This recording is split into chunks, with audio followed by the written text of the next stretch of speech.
Hello everyone, welcome back to my commentary series where I talk about my Charlie and the Chocolate Factory recreation in Minecraft. And in this episode we're going to be talking about the TV room and then also the up and out sequence. So at the end of the last episode we left off right here, and this is sort of a little elevator corridor, I guess you could say, where I have two different stops merged into one. Right here we have the entrance to the TV room, and then pressing this button will start the up and out sequence. First we're going to talk about the TV room though, and then just to kind of get our bearings again, this is the exterior of the TV room, and then where we just were was inside this building right here that the elevator ride goes into. So you come in through here, and then you have basically two choices. You can go to the TV room to continue the tour, or go up and out. So I tried my best going inside the TV room here to make the entrance look like the reveal in the movie, and there were a few ways that I wanted to accomplish that. So the main thing that I was focused on was the shape of the room itself. Now, it's sort of a little bit of a difficult shape to recreate because it's not a full dome, it's not an actual full sphere, you know, a consistent sphere that is. It's made up of like several different spheres. And the first thing I noticed when I was looking at the room in some concept art as well as just looking at scenes from the movie is that there is a upper walkway that goes basically the whole way around the room except for this spot over here. And then there's a drop off, and then there's the actual room itself, you know, below it. So I wanted to make sure I recreated that as best I could to give off the effect of the room curving, but still having different shapes, so it's not just one consistent curve. And then the roof up here, you know, it curves down, but it has a varying degree of curvature, so it's not just consistent all the way through. So I really wanted to make sure I got that right. And this is actually the first time I ever made the TV room from this movie, because in my previous builds I just never really got to this point where I had to worry about creating this room. So this really took me a long time compared to some of the other rooms. Another thing that I had to really focus on was the lighting. So in the movie, this room is very well lit. It's basically the only spot or the only room in the movie where there's not shadows anywhere. It's not gloomy, it's very bright. And that's really hard to do in Minecraft, especially when you have a fully enclosed room with no natural light coming in, is to hide all the shadows that the game naturally generates. So for other areas of the factory, that actually worked out to my benefit because the rest of the movie is very gloomy. But when it came to here, I really had to go crazy with the lights, to the point that basically all of these little rings have lights underneath them. That's what the carpet is hiding. And I think the white carpet matches the white concrete enough that it's not distracting unless you're actually looking for it. So that's why I don't really mind having the carpet all over the place.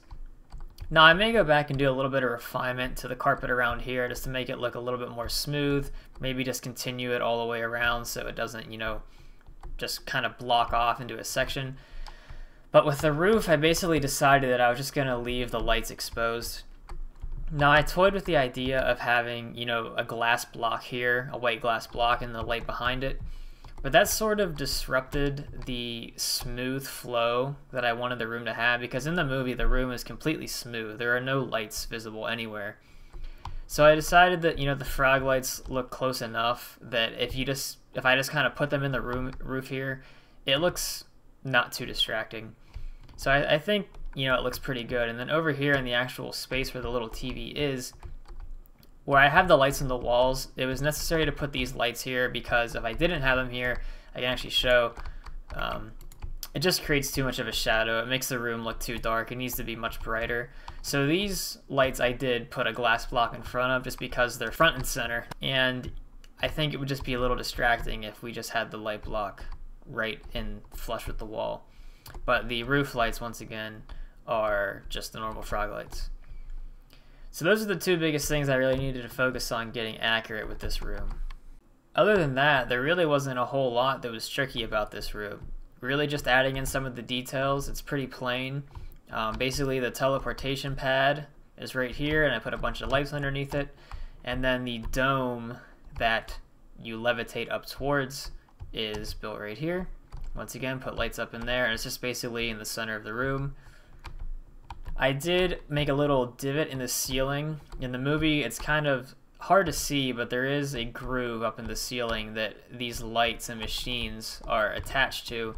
And I guess it's basically just a little track or something like that so they can move around freely. And that's what I have these lights that are meant to represent the lights in the movie that get really bright right before the teleportation happens. They're hung by end rod, which once again helps with the lighting. It keeps this area nice and bright. Same over here with the actual guns that you know, teleport the person or whatever it is you're sending. So these are made out of quartz blocks.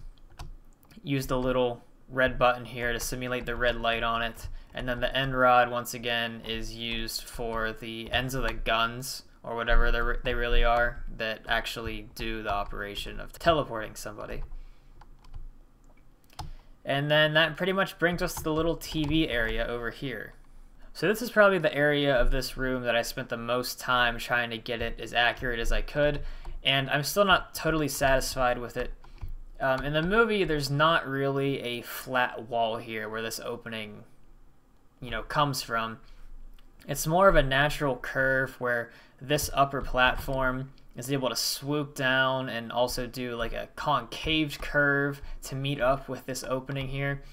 And I tried several times to come up with a design that would eliminate these flat walls, but nothing that I could come up with looked better than this. It just looked too clunky and too blocky. So I ended up settling on this design after a lot of experimentation, and I think it still looks okay. If you remember from a few minutes ago where we showed the exterior shot of those two domes, this room basically occupies the entirety of one of those domes.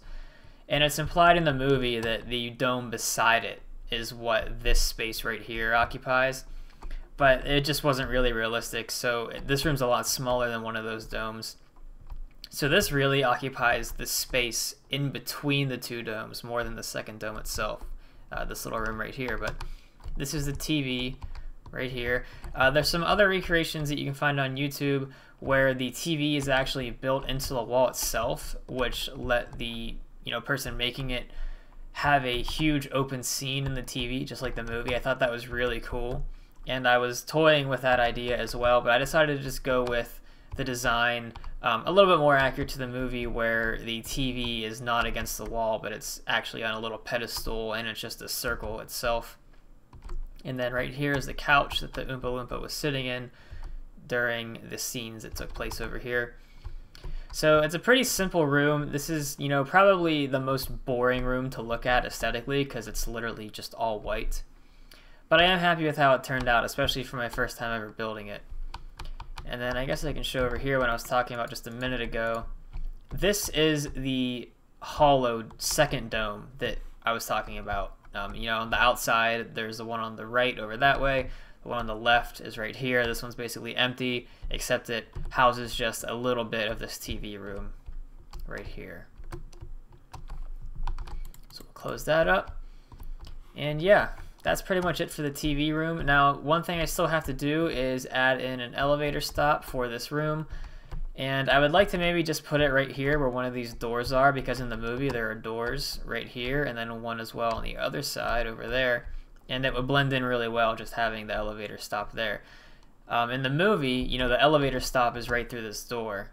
And I just can't, due to space reasons, really having one of my teleportation elevator spots. It just wouldn't really fit right here. But yeah, that's the TV room. So next we're going to talk about the up and out sequence. So at this point in the movie, this is where they go up through the main chimney in the elevator and break through the top and then go to Charlie's house, and then the conclusion of the movie happens and all that. And the way that I decided to do this was basically the way that many other people do it, and that's just using command blocks. So we'll go outside here and I can better show it off. So I have these gray concrete pillars. This is meant to represent the track that the elevator goes on, which you can see in the movie very briefly. And then I have a glass tube here, which is just my way of representing the elevator itself. Instead of having just many separate little elevators going up, I just made it one giant glass tube. And then the way I decided to do it was every 10 blocks, I think, I have a command block. So it teleports you upwards in blocks in increments of 10. So when you hit the button down there, it teleports you first to this command block, and it teleports you to the block right above this gray block right here. So you actually fall for, you know, a split second on top of the pressure plate, and then you landing on the pressure plate is what activates the command block below it, and that one will teleport you up to here. So you'll get teleported to this block right here, fall on the pressure plate, and go up to the next one. And you just do that over and over again until you get to the top. I am not sure how many blocks are here. It's probably somewhere around 20 to 30 of them. And then we teleport to the top, which in the movie, it just goes straight up through the chimney. But if you remember from the last video, I talked about how this room is actually built up to the build limit. So I did not have room to put the entire chimney in one piece up here.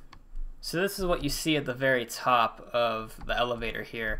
And because you teleport so quickly, you only actually see this spot for a second or two. So the illusion isn't broken entirely that this chimney gets cut off so early. And in fact, in a way to help that even more, I put the last teleportation block right here, not all the way at the top. So it keeps you a little bit further down, so it looks more like you're just entering the chimney itself instead of it just being cut off short at the top. Now another problem I had was, in the movie, you know, because this is the main chimney, it's implied that the main chimney goes straight down to this point in the movie. But that's just not possible to do in Minecraft if I wanted the rest of the tour to be accurate. So from up here, this is just a giant black box that encloses all of that space down there. And in fact, you can't even see the rest of the factory from this point. That's how far away we are. And that's, you know, just the distance that you travel taking the Chocolate River and then the minecart elevator track. It takes you really far away from the actual factory. So this is basically a fake chimney. And then once you land on the last pressure plate here, it teleports you over to the actual chimney that is modeled fully on top of the actual factory. But because, you know, once again, the way it works, it's just not possible to have it all in one shot. In the big chimney, the actual one over on the factory, it just bottoms out into a flat, you know, floor basically, which is actually right on top of the chocolate room. That's just how the, you know, geography of the factory works out. So it teleports you from here over to the bottom of the real chimney. So we'll just actually do that now. I'll go up here. We'll drop down onto this last pressure plate, and then it'll teleport us over. So it teleported us over here, and I'm going to stop this real quick. And you could see that it immediately started teleporting me up again. We're going to break out here. So it teleports you to this one down here, and then this is the bottom of the main chimney, and then here you can see where the structure really goes up to the top, just like how in the movie is. You know, the floor is just black concrete to try to hide the fact that it doesn't go down any further. If I were to break through there, once again, we would go into the chocolate room. So it takes you all the way up and up until the top here where you break through the glass basically. And I don't actually have the glass in, I just decided to leave it open because, well, a chimney can't really be covered up. Thinking about it logically, you know, the smoke has to go out and the glass would just prevent it from going. And in the chimney there are actually some supports that go the whole way up to the top, and I have not built those yet, but I do plan to add those in. It's a really small detail, but it's one that really adds a lot of, you know, character, I guess, to the scene, and it really exemplifies the fact that you are rapidly going upwards. So it takes you to the top here, all the way to the top of the chimney, and then you land on the last pressure plate, which is right here. And I put this in just so you didn't end up stopping at the top of the chimney and had nowhere to go. In the movie, obviously the elevator continues up way higher and then they fly to Charlie's house. I didn't really want to do that, mainly because I do not have the actual town built itself. Eventually I would like to do that so I can recreate this, or I guess I should say modify this later to do that.